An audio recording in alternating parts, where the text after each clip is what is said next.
தினமும் அமைதியாக உட்கார்ந்து ஒரு 10 நிமிஷம் இது மாதிரி கும்பாபிஷேக திருவிழாவில் அமைதியாக உட்கார்ந்து தங்களுடைய பிரார்த்தனை வேணும். திருமண தடை, குழந்தை பாக்கியம் வேணும், என்னென்ன காரிய தடை இருக்கோ அதெல்லாம் உட்கார்ந்து தியானம் என்ன வேண்டுதல் பிரார்த்தனை வைக்கிறீங்களோ அத்தனையும் நடைபெறும். 48 நாட்கள் சந்தர்ப்பம் வைப்பாங்க. ஒவ்வொருத்தரும் நம்ம ஒவ்வொரு நாளும் வந்து கலந்துக்கலாம். தினமும் ஈஸ்வரனை வந்து தரிசனம் பண்ணுங்க. சிவனுடைய அனுகிரகம் கிடைக்கணும்னா தவமாக இருக்கணும்.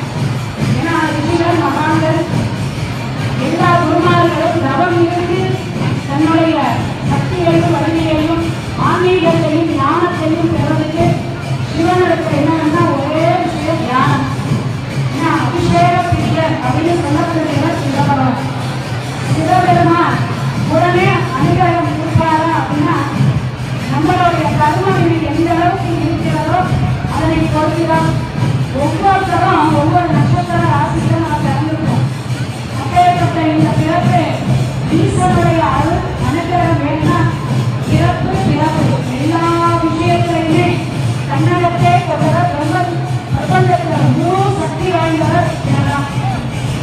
சிவபெருமானுடைய அனுகிரகம் வேணும்னா ரொம்ப நம்மளுடைய தர்ம சிந்தனை இருக்கணும், ஆரோக்கியமான பேச்சுவார்த்தை இருக்கணும்.